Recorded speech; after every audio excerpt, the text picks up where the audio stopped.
Hello and welcome to Shaking and Sipping. This is the show where we shake up a cocktail or other mixed drink, have a sip, and talk a bit about its history and some variants. We're continuing our quest to work through the IBA's official list of cocktails to see how those stack up. We're in the second section. These are the contemporary classics, and this week's classic is the French 75. Now that title, French 75, hopefully explains why I'm wearing this terrible beret that I found in a drawer, which I bought nearly 20 years ago, which doesn't really fit me and is of poor quality. But, you know, French. Anyway, let's talk a bit about the French 75. Now this is a drink that took me on some weird avenues having to research this a bit, because the actual story, we don't know who created the drink as we know it today. And the overall story, as told on places such as Wikipedia, is largely true.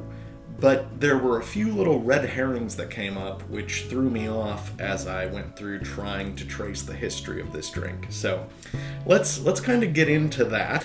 Okay, so the name, French 75, if you are a war or history buff, you might know the French 75. That's a 75 millimeter artillery shell and its associated cannon, major weapon used in World War I by the French. You may also, if you, like me, are a Columbo nerd, remember the cannon used as a murder weapon in the Series 4 episode by Dawn's Early Light. That was a French 75 cannon. Anyway, this was a very important weapon during the Great War, the First World War, and that is from where this drink draws its name. Now, it appears that the earliest versions of this drink, which really aren't the same drink, were just called the 75. And there are a few stories about this. One is this convoluted thing that soldiers used to mix drinks in the, like, shell casing, not the shell casings, but like the shells without their propellant of the 75 millimeter shells. I don't think that's true. The other story goes that just like after like a successful mission, the officers would come back and mix up various mixtures of wines and spirits and say, like, in honor to the 75 that, you know, saved us or punched a hole in the enemy line or whatever. That's possible. I think there might be some truth to that. The earliest we see this drink, for sure, something called a 75, is with our old friend Harry MacElhone in his book, ABCs of Mixing Cocktails.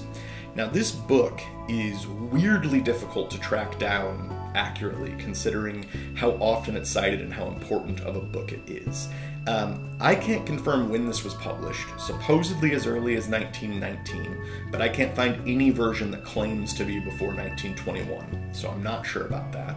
It was published in many editions over a decade, and there are modern reprints, but they're weird.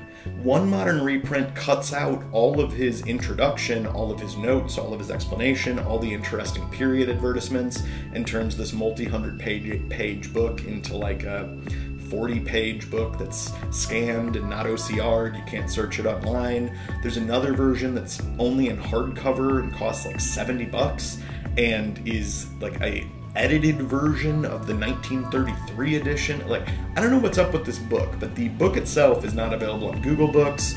None of the versions on Amazon are text searchable. There's no reprint directly of the original.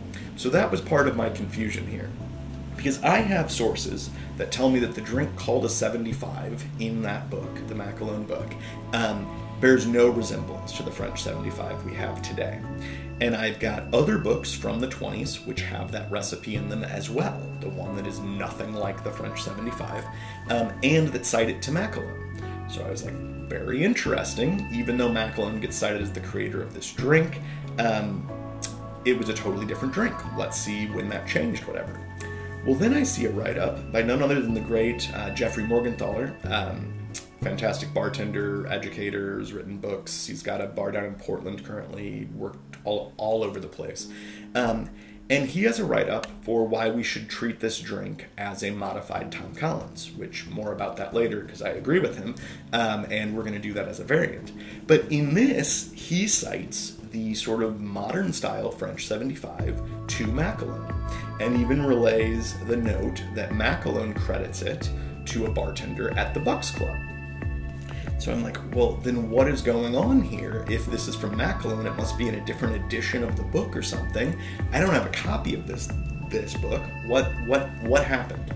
So I finally managed to track down scans of the 2nd edition and 9th edition of ABCs of mixing drinks. So like in 1923-ish, it's not dated exactly when the original printing of that edition was, somewhere between 21 and 23, and then a 1933 printing.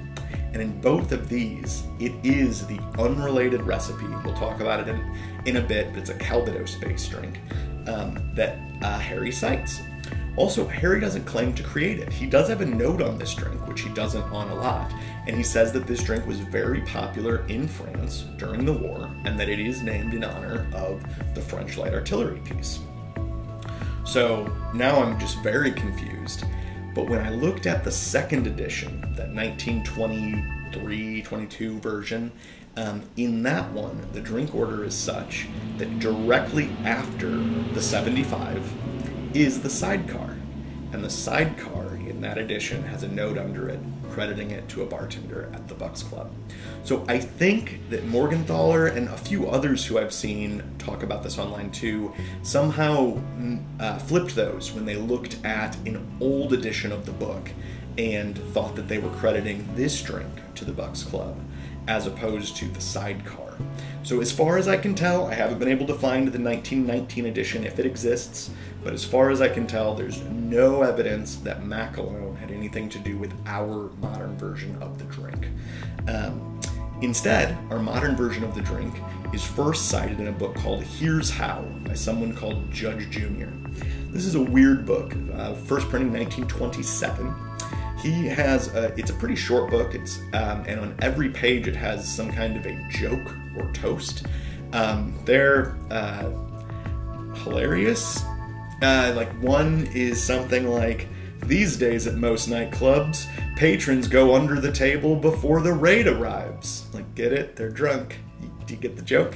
There's another joke in there that says, these days you don't even have to look at a clothesline to figure out everything women are wearing. Get it? Get it? Because flappers are scantily clad compared to previous times? Get it? It's a joke. There's a whole bunch of those in there, so look up that book if you need some of those. And this drink is very similar to a modern French 75, which I promise we're going to finally talk about in a moment. And this drink also reinforces Morgenthaler's idea that we should really think of this directly as a mod on the Tom Collins, because in Here's How, Judge specifically says, if you sub the champagne for soda water, you'll have a Tom Collins. So clearly that is where this drink came from. Unfortunately, Judge doesn't tell us where he got this drink from. On some of the other drinks, he says it came from this place or it's very popular here or something else. He doesn't say on this one, so perhaps it's his own creation or he just found it somewhere else. He was based in America in the 20s. That's about as much detail as I can give you there. The drink became famous, though, in its current version and with its current name, even though it's from Judge's book. That's not incredibly well known. In our other Harry friend, Harry Craddock, in his 1930 Savoy cocktail book, he has this drink with almost identical specs to the 1927 Judge version, called a French 75 instead of just a 75, and he has the note that it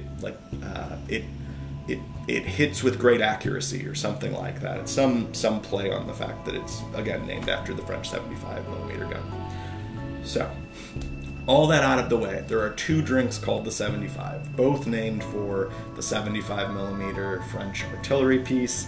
It doesn't appear they have anything in common other than that people liked calling drinks after the 75mm French artillery piece.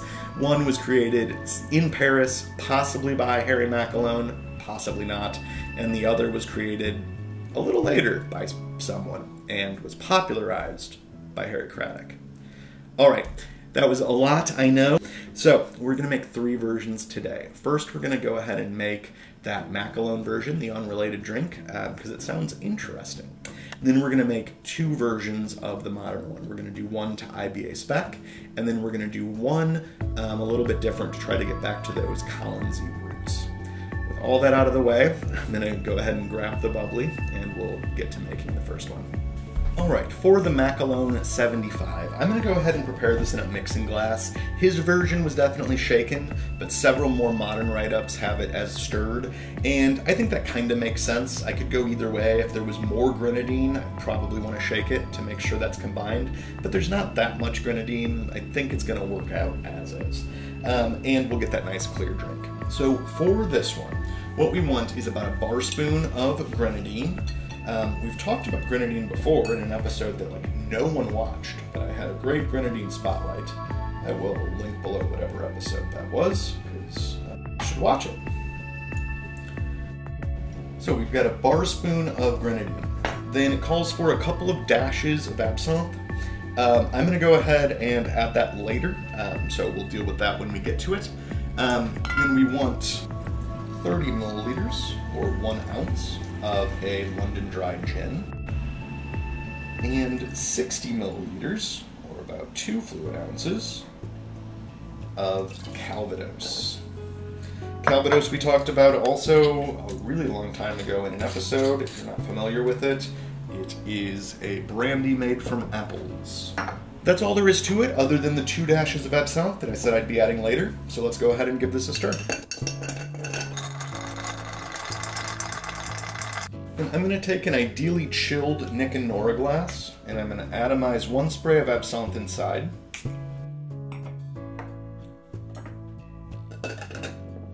Then we're going to strain that off.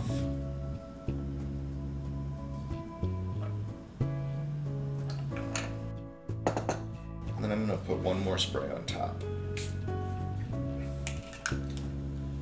So that way we should get a nice coating and a nice aromatic bite from the absinthe. Let's try out the 1920-ish Harry MacElhone 75. So obviously a lot of absinthe on the nose, but as I breathe it in, quickly some of that apple comes through. Definitely a lot of Calvados there.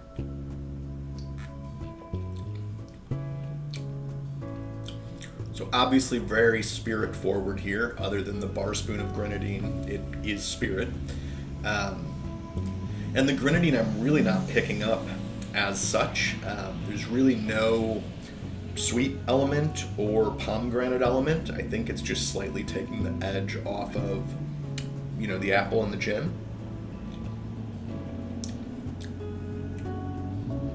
And so what I get is a very dry start, like bone dry, not even quite tasting the flavors yet on the front of the tongue. It's just like, this is alcohol and dry.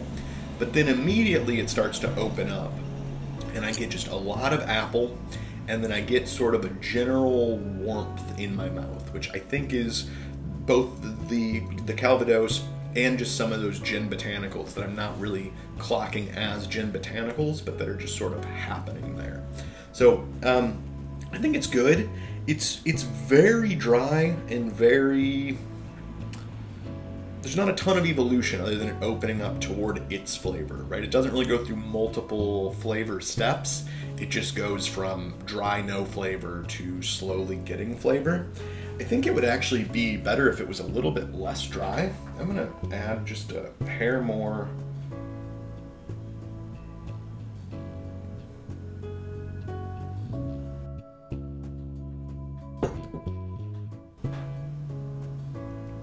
More grenadine here. Let's see if we can incorporate that without moving it back to the mixing glass. Yes, it looks like we have done.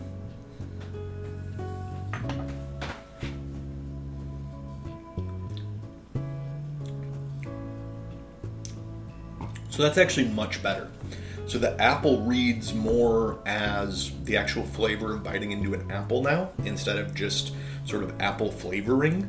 I'm actually getting that tart thing that's happening with the apple. I think the additional sugar and or some of the sort of acids in the pomegranate are sort of setting off that kind of malic acid experience that I'm expecting out of an apple.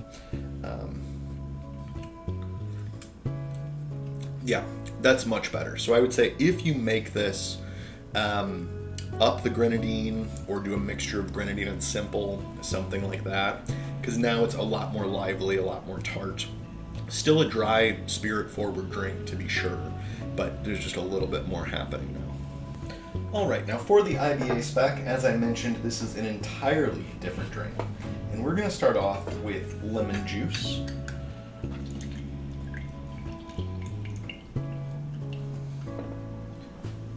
We've got 15 milliliters, or about half of an ounce.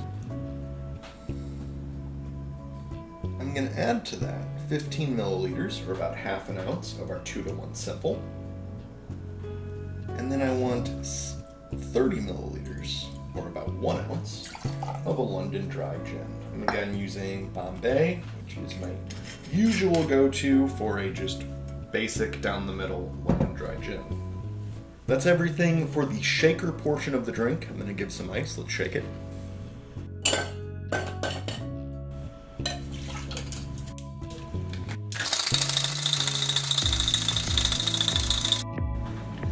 We're going to strain that into an ideally chilled flute.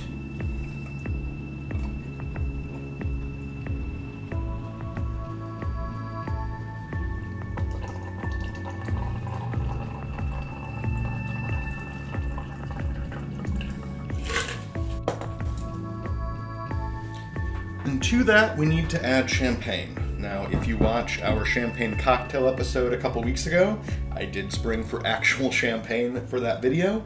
For this one, I don't really see the need. We're mixing it with a bunch of gin and things. I still, like I said in that video, I wouldn't get some $5 sparkling wine product. Like, you're gonna taste it and it's gonna be disappointing. But I think a medium quality $15 to $25 sparkling wine product is going to be fine. Chandon is, you know, pretty good. It's from California. It's méthode traditionnelle, so it's made like champagne, where you do, you know, dosage to get your secondary fermentation. And we are looking for about 2 ounces, so about 60 milliliters of our sparkling wine.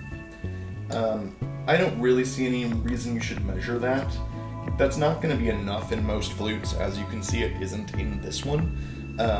So whatever, and I just don't like measuring carbonated things. So we might top that up in a minute, but let's go ahead and finish this one off. So we then want to stir gently to ensure that those things are incorporated without losing all of our bubbles. And we want to garnish with lemon peel.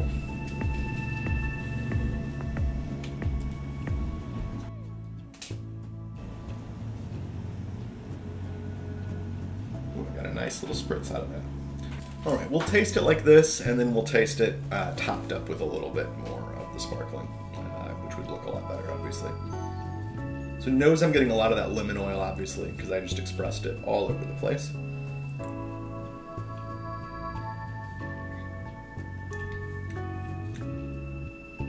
So it's very good.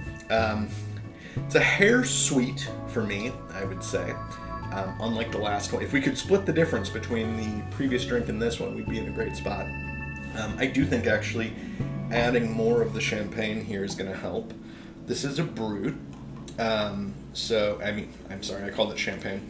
Adding more of the sparkling wine product is going to help. This is a brut, so fairly low sweetness. As we discussed in the champagne cocktail episode, in the 19th century, champagne was crazy sweet. By the time this is coming around, in the mid-20s, certainly it's much drier than it was then. Still, on average, going to be a little bit sweeter than like our, you know, bruts today, but more of a extra dry or demi-sec as opposed to, I'm sorry, not a demi-sec, more of an extra dry or a sec as opposed to back in the 19th century when a demi-sec would have been drier than anything else you could get.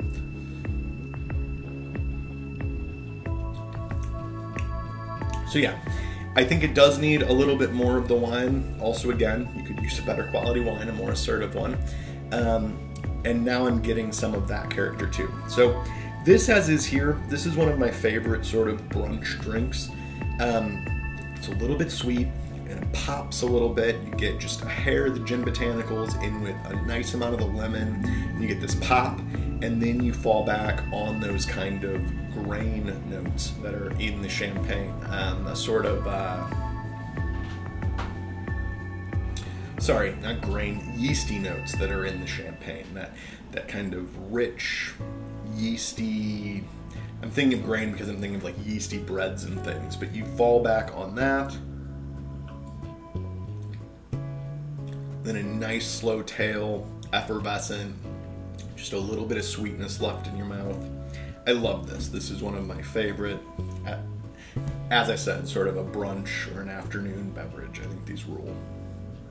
All right, so for our final version, as I mentioned earlier, reading Jeffrey Morgenthaler's post about sort of making it like a Collins in a Collins glass, etc., which we're going to do in a moment here, got me thinking about the drink in general after it sent me down that rabbit hole for the original version. This does appear to be a riff off the Collins, right? Our earliest recording of this drink says specifically just sub soda water and you've got a Collins.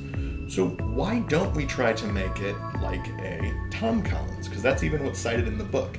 Obviously, we had a whole episode about Collinses, John Collins, Tom Collins, that at some point that stopped really meaning anything because Tom Gin wasn't popular anymore.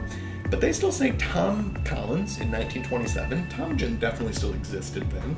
Let's make ours with some Heyman's Old Tom Gin. So I'm going to follow exactly the same recipe here. We've got 30 milliliters of that, 15 mils of our 2-to-1 simple,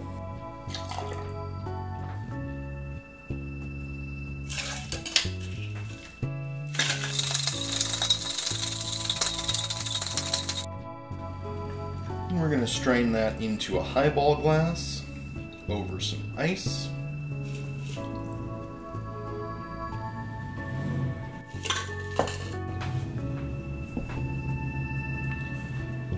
Top up with our sparkling.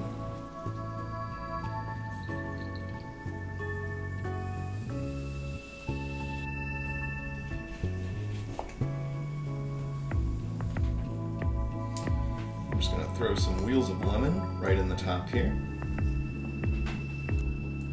And add my straw. And this is my Collinsy fizzy Old Tom sort of take on a French 75. Yeah. That's pretty undeniable. It's very similar, obviously, to the one we just made. Same ingredients, same proportions, other than the Old Tom being subbed out. The Old Tom does read as sweeter, but not too sweet by any means. Old Tom does just read differently than London Dry. It's not the same as if you took London Dry and just added simple to it. It's got sort of a characteristic inherent sweetness to it and a less sort of harsh botanicals to it. So yeah, it's softer, but I still get that spark of citrus up front that's suddenly just a hair sweeter, which then sort of fades back as I get into the notes that are in the sparkling wine.